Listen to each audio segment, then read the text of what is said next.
नमस्कार। संदेश career point पे आप सभी लोगों का हार्दिक स्वागत है।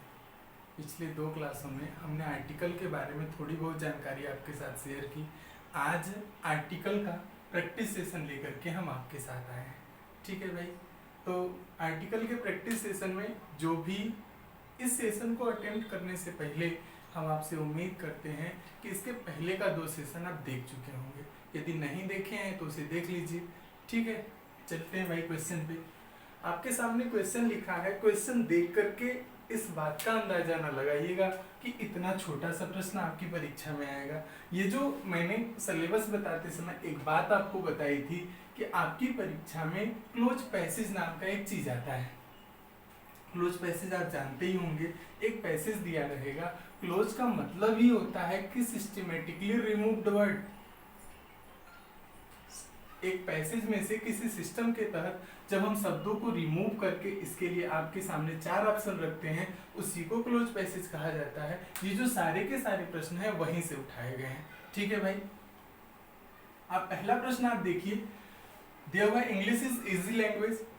ये लैंग्वेज नाउन है। नाउन के पहले ये एडजेक्टिव और एडजेक्टिव के पहले आप किसी न किसी आर्टिकल का प्रयोग करेंगे तो इजी है। हिंदी में ये यही आपको बताया गया है, AIN का प्रयोग करेंगे। ठीक है भाई। Sun rises in the east, आपको बताया गया है कि जो संसार में सिर्फ एक हो उसके पहले किसका प्रयोग करते हैं? द का प्रयोग करते हैं। अगला प्रश्न देखिए, फ्रेंच इज लैंग्वेज ऑफ, गड़बड़े कैसे question. French is language of people of England. यदि पीपल की बात करें हम तो ये पीपल कहाँ के हैं? इंग्लैंड के। और इस भाषा की बात करें तो भाषा की विशेषता क्या है कि ये फ्रेंच की बात कर रहा है। ठीक है भाई, आपको बताया गया है कि आर्टिकल जो है वो बेसिकली 2 तरह का होता है, एक डेफिनेट आर्टिकल और एक इनडेफिनेट आर्टिकल। हिंदी में यदि हम बात करें तो एक निश्चित और एक अनिश्चित।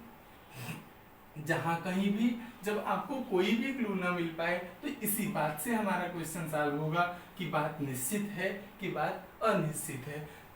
फ्रेंच निश्चित लैंग्वेज की बात कर रहा है और वे लोग कहाँ के हैं ये भी निश्चित है, इसलिए दोनों के पहले आप द का प्रयोग करेंगे। Rohit is untidy boy.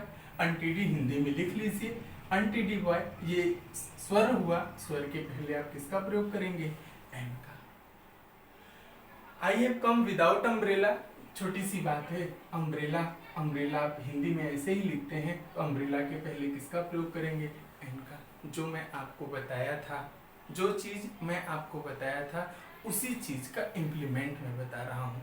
ठीक है भाई, आर्टिकल के प्रयोग में, AN के प्रयोग में मैंने आपको एक बिल्कुल छोटी सी बात बताई थी और उसी छोटी सी बात के आधार पे ये प्रश्न आपके सामने मैं दिखा रहा हूँ।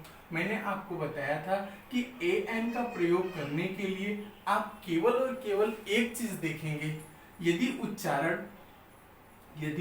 उच्चारण हिंदी में स्वर हो, अंग्रेजी में क्या है इससे कोई मतलब नहीं है। यदि हिंदी में स्वर होगा तो आप एन का प्रयोग कर लीजिए, बाकी सभी जगहों पे ए का प्रयोग। अम्ब्रेला में यही अ हो रहा है, हमने क्या लगा लिया?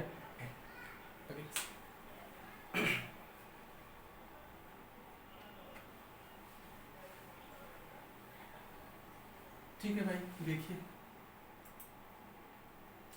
कह रहा है कि lion is king of beasts. Lion is king of beasts. ये किंग कहाँ का? निश्चित बात है, तो इसके पहले आप द का प्रयोग करेंगे। और इस लायन की यदि हम बात करें तो लायन के बारे में और कोई ज्यादा जानकारी नहीं है। इसके स्थान पे यदि आप अ का प्रयोग करते हैं तो भी आपकी बात सही है, आप द का प्रयोग करते हैं तो भी आपकी बात सही है। ठीक है,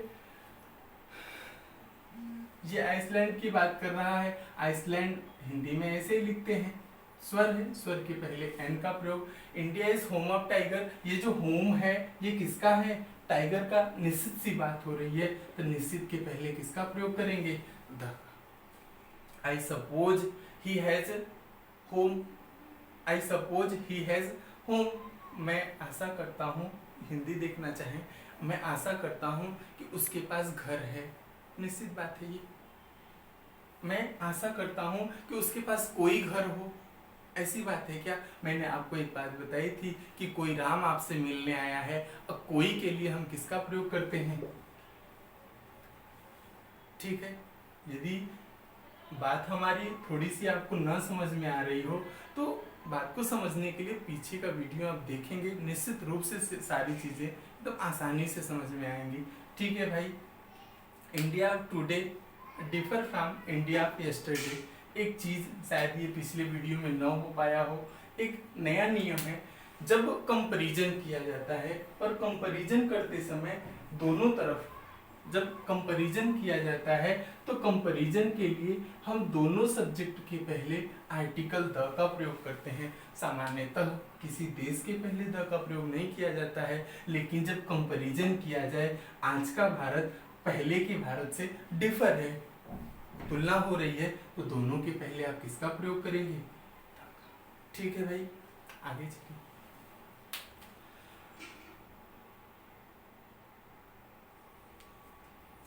ठीक है भाई, अभी तक हम आपके साथ 10 प्रश्न डिस्कस किए हैं और 10 प्रश्न को देख करके आपको इतना तो समझ में आ गया होगा कि चैप्टर बड़ा आसान है, चैप्टर बहुत ही आसान है और ये सभी के सभी प्रश्न आपकी परीक्षा में आए हुए हैं। परेशान बिल्कुल ना होइए, एकदम घर पे रहिए, अपने आप से मोटिवेटेड रहिए। मोटिवेशन की बात आई, एक बात हमको याद आ गई, आपके साथ शेयर करना चाहेंगे। बच्चा मोबाइल लेता है और मोबाइल पे सर्च कर करके दिन भर मोटिवेशन देखता है। मोटिवेशन वीडियो के लिए यदि हम आपको बताएं तो छोटी सी बात एकदम होगी कि कोई भी ऐसा बच्चा जो अपने पेरेंट्स को देख करके, अपने माँ बाप को देख करके मोटिवेट नहीं हो पा रहा है। मोटिवेशन का मेन रीज़न ये भी है माँ बाप को देख करके कि हम में से ज़्यादातर जहाँ तक हम पहुँच रहे होंगे, जहाँ तक आप हमारी वीडियो देख रहे होंगे, हमारे संस्थान में आने वाले लोग, हम सब लोग मिडिल क्लास फैमिली से बिलोंग करते हैं। तो अपने परेशानियों को देख करके जो मोटिवेट नहीं हो पा रहा है, 3 मिनट का वीडियो देख के आप मोटिवेट होंगे। पढ़िए, बहाना बनाइए, छोड़िए। ये देखिए आपके सामने प्रश्न क्वेश्चन नंबर 11, ये कह रहा है कि he reads in HE school. यदि हम एक नज़र में इस प्रश्न को देखने जाएं तो HE स्कूल मतलब ये कंसोनेंट है, कंसोनेंट के पहले ए का प्रयोग करके हम निकल जाएंगे। लेकिन रुकिए, ये यदि आप इसे हिंदी में लिखना चाहेंगे तो H ऐसे ही तो लिखेंगे, ये स्वर हुआ ना, तो स्वर के पहले किसका प्रयोग करेंगे? एन का। ठीक है भाई, क्वेश्चन नंबर 12 देखिए। इसीलिए ये सभी के सभी प्रश्न बहुत इंपॉर्टेंट है। यहाँ पे दिया हुआ है वन आइड मैन, यहाँ पे AEIOU स्वर देखते ही हम तुरंत एन लगा करके आगे बढ़ जाते हैं। एक सेकंड रुक जाइए, हिंदी में लिखेंगे तो वन ऐसे ही लिखा जाएगा, वन ये व्यंजन है हिंदी में, यहाँ पे एन का प्रयोग गलत होगा, किसका प्रयोग ठीक होगा? ए का। क्वेश्चन नंबर 13 आपके सामने दिया हुआ है, Akshay is open minded man. Open minded man ये लिख लीजिए। ओपन ये स्वर हुआ, तो स्वर के पहले आप किसका प्रयोग करेंगे? एन का। ये भी ओ से शुरू हो रहा है, ये भी ओ से शुरू हो रहा है, यहाँ पे हम अ का प्रयोग कर रहे हैं, यहाँ पे हम एन का प्रयोग कर रहे हैं। मतलब जरूरी क्या है? उच्चारण। उच्चारण को यदि आप ध्यान रखते हैं तो आप कभी भी प्रश्न गलत नहीं करेंगे। ठीक है, it was a unique site, unique को लिख लीजिए ऐसे ही, यूनिक। यूनिक ये व्यंजन हुआ, तो व्यंजन के पहले हम किसका प्रयोग करेंगे? आपका। 14 तक आप देख लिए हैं। ठीक है, देखिए भाई अगला प्रश्न।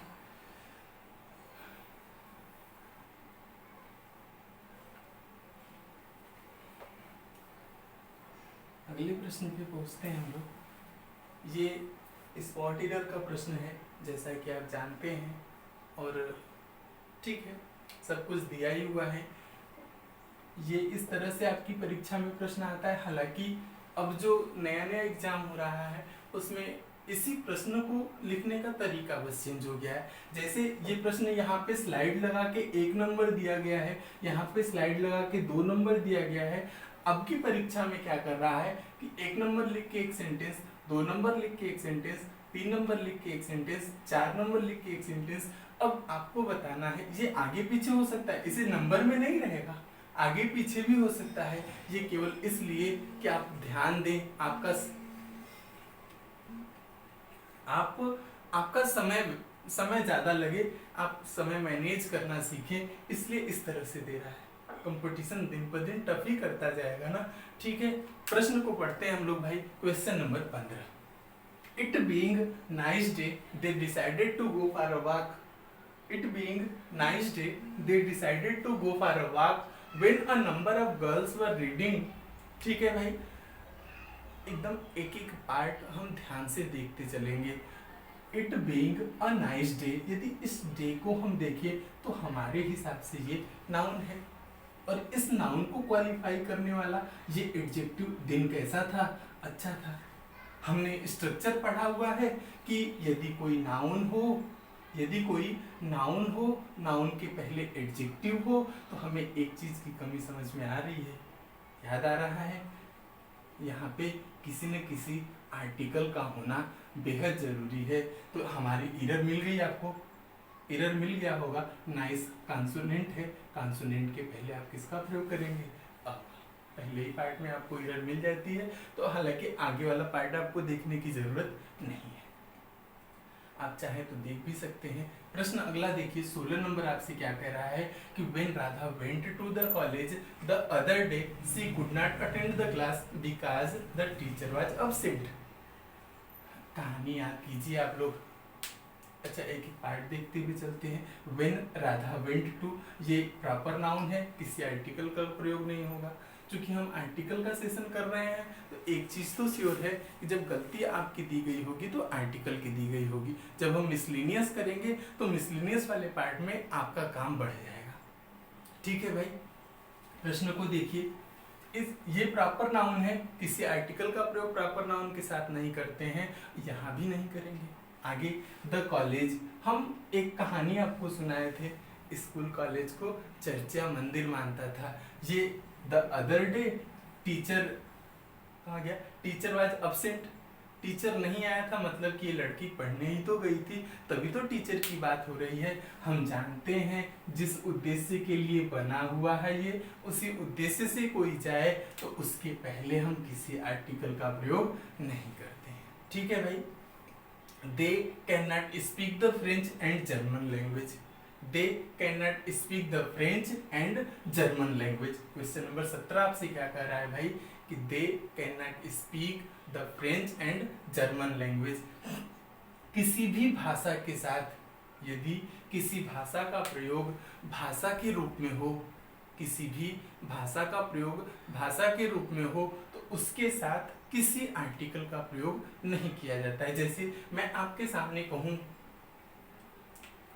इंग्लिश इज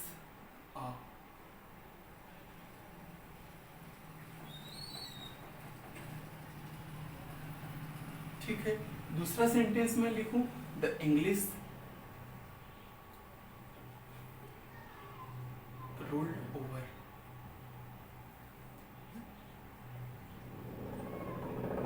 दो प्रश्न आपके सामने हैं, English is an easy language और दूसरी बात the English ruled over India. दोनों सेंटेंस में यहाँ भी इंग्लिश है, यहाँ भी इंग्लिश है, क्या इन दोनों में कुछ अंतर है? निश्चित रूप से English is an easy language, मतलब अंग्रेजी एक आसान भाषा है, और इंग्लिश रूल्ड ओवर इंडिया, इस बात का मतलब यह है कि अंग्रेज हमारे ऊपर शासन किए थे। ठीक है, यहाँ पे इंग्लिश का प्रयोग भाषा के रूप में है, किसी आर्टिकल का प्रयोग नहीं करेंगे। जब यहाँ पे इंग्लिश का प्रयोग किसी अन्य अर्थ में है, आर्टिकल का प्रयोग किया जाएगा। ठीक है भाई, तो ये फ्रेंच का प्रयोग भाषा के रूप में है, इसके पहले किसी आर्टिकल का प्रयोग करना ठीक नहीं है। India is one of hottest country in the world. India is one of the hottest country in the world. नियम देख लीजिए भाई, हालांकि ये जो रूल है, इस रूल को एडजेक्टिव जब हम पढ़ना शुरू करेंगे वहां पे डिटेल में पढ़ेंगे। यहाँ पे एक लाइन में बस आप जान जाइए कि कोई भी सुपरलेटिव डिग्री हो, कोई भी सुपरलेटिव डिग्री हो, इसके पहले द का प्रयोग कंपलसरी किया जाता है। कंपलसरी का अर्थ आप समझ रहे होंगे, सुपरलेटिव डिग्री के पहले द का प्रयोग कंपलसरी किया जाता है।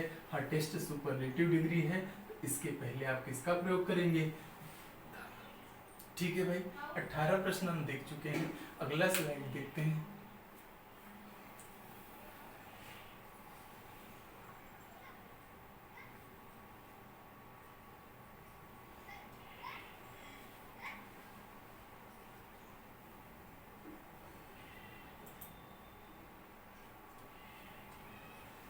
अगला प्रश्न आपके सामने 19 नंबर कह रहा है कि we shall never forget immortal Kunwar Singh. ठीक है, प्रश्न बहुत ही अच्छा है। We shall never forget immortal Kunwar Singh. ये कुंवर सिंह कौन है आप समझ पा रहे हैं? एक कुंवर मैं भी हूँ, मेरा भी नाम श्याम कुंवर है, तो क्या इसके पहले मेरे पहले द का प्रयोग करना ठीक होगा? मैं कोई भी प्रॉपर नाउन के साथ तो द का प्रयोग नहीं किया जाता है। लेकिन ये जो कुंवर सिंह की बात हो रही है, यदि आप हिस्ट्री पढ़े होंगे तो इनको बहुत अच्छे से जान रहे होंगे। ये जो अमर कुंवर सिंह की बात हो रही है, ये नाउन हुआ, नाउन को क्वालिफाई करने वाला एडजेक्टिव और एडजेक्टिव के पहले आर्टिकल। ठीक है भाई, क्वेश्चन नंबर 20 आपसे कह रहा है कि an one eyed man, fill in the blanks वाले में भी ये प्रश्न था। वन आइड मैन कंसोनेंट है, कंसोनेंट के पहले क्या लगाएंगे हम? आ का प्रयोग। यहाँ पे एन न हो करके हम आ का प्रयोग करेंगे। 21 नंबर आपसे कह रहा है कि I had a sandwich and Apple for lunch. ये एंड का जो कॉन्सेप्ट है भाई, इसे थोड़ा सा समझ लीजिए कि चूंकि ये एंड जो है वो कंजंक्शन है। एंड क्या है? कंजंक्शन है, और ये दो चीजों को जोड़ता है। दो चीजें कौन कौन सी हो सकती हैं भाई? या तो नाउन को नाउन से जोड़ ले, ठीक है, या फिर ऐसे आप समझ लीजिए कि ये किसी भी वर्ड को वर्ड से जोड़ ले, या किसी भी फ्रेज को फ्रेज से जोड़ ले,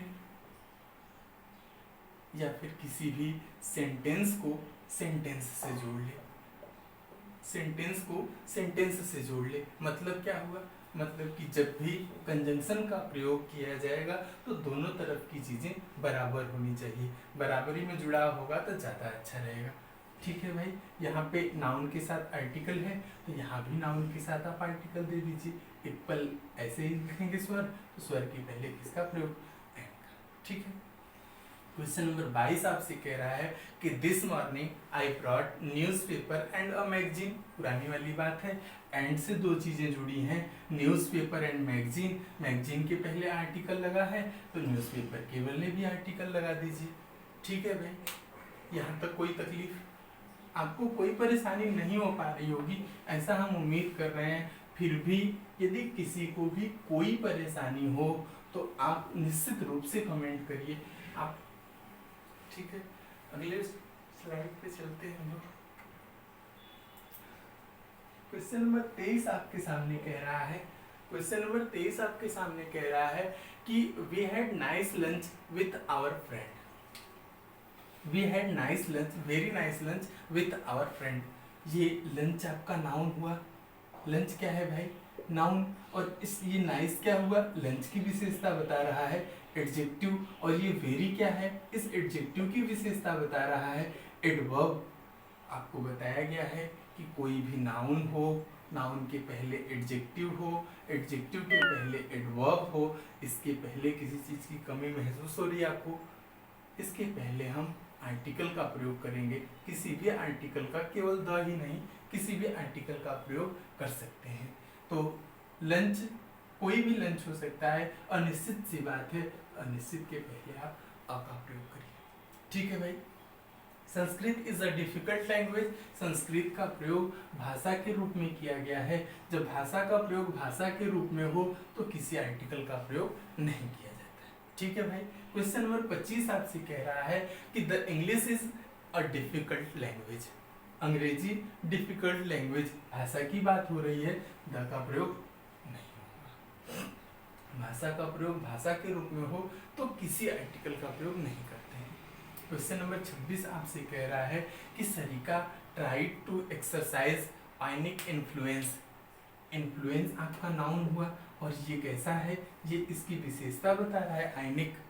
इन्फ्लुएंस नाउन है, एडजेक्टिव है। एडजेक्टिव के पहले आप किसी न किसी आर्टिकल का प्रयोग करेंगे। ठीक है, एक प्रश्न आपके मन में और भी होगा कि आर्टिकल मेरा मन कर रहा है कि हम इस वाले पार्ट में लगा दें, आप कहेंगे कि मेरा मन कर रहा है कि हम इस वाले पार्ट में लगा दें। छोटी सी बात है, छोटी सी बात है, यदि आप इसमें लगाते हैं तो ABCD वाला जो भी ऑप्शन होगा आप B ऑप्शन को टिक करेंगे, और यदि आप इसमें लगाते हैं तब आपको C ऑप्शन टिक करना पड़ेगा। आप ये सोच के टिक करें कि इस पार्ट में गलत है, तो आपने तो सही सोचा, आपने सही सोचा, लेकिन एग्जाम किसे मानेगा? एग्जाम हम लिखना पढ़ना शुरू करते हैं भाई लेफ्ट टू राइट, हम ऐसे ही तो लिखना पढ़ना शुरू करते हैं। जब भी आपकी परीक्षा में प्रश्न आए, आपका कंसिडरेशन भी ऐसे ही होना चाहिए। पहला पार्ट हमने यहाँ से यहाँ देखा, कोई गलती है नहीं है, दूसरा पार्ट हमने देखा, कोई गलती है नहीं है, लेकिन जैसे ही हम तीसरा पार्ट पढ़ना शुरू किए हमें लगा कि ये नाउन के एडजेक्टिव और इसके पहले किसी चीज़ की कमी आ रही है। तो एग्जाम में आप किस ऑप्शन को चूज करेंगे? सी वाले, ठीक है। आगे चलते हैं और अगला प्रश्न आपके सामने,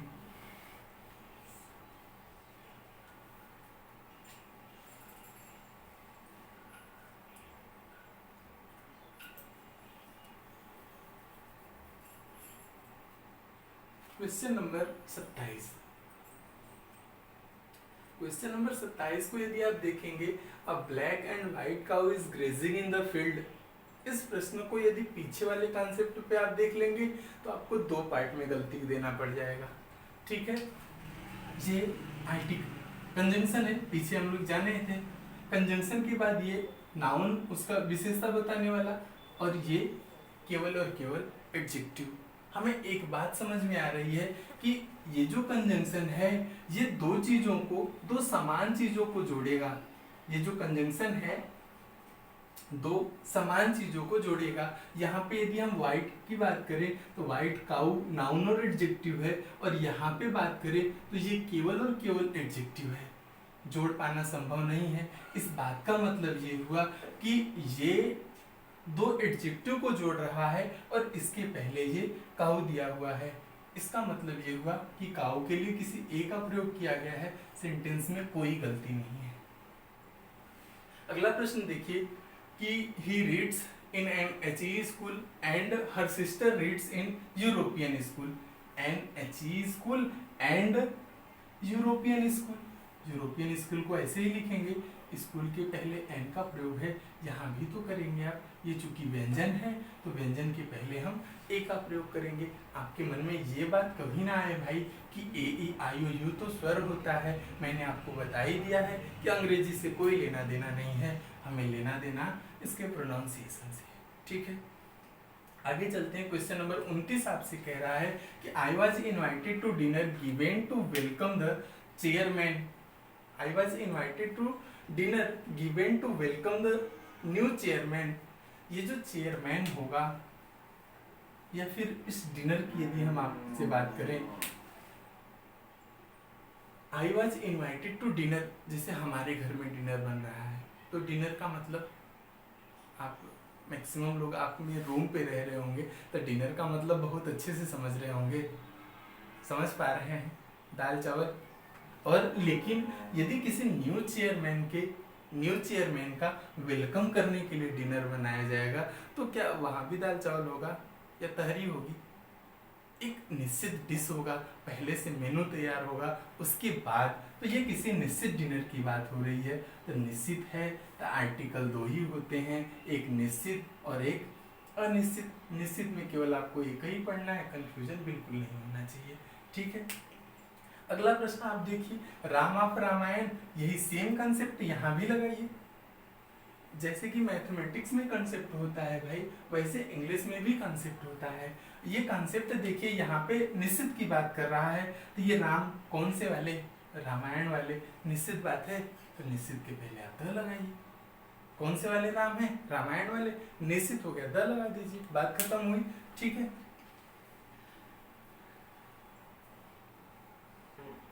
आपके सामने मैंने 30 प्रश्न का सलूशन दिया इस वीडियो में, और ये आपके मन में एक बात और भी होगी कि आर्टिकल में 30 ही प्रश्न तो अभी तक होंगे नहीं, हजारों हजार प्रश्न होंगे। जितने प्रकार के भी प्रश्न आपको अब तक देखने के लिए मिले हैं इन्हीं कॉन्सेप्ट पे होंगे, ऐसा हम उम्मीद करते हैं।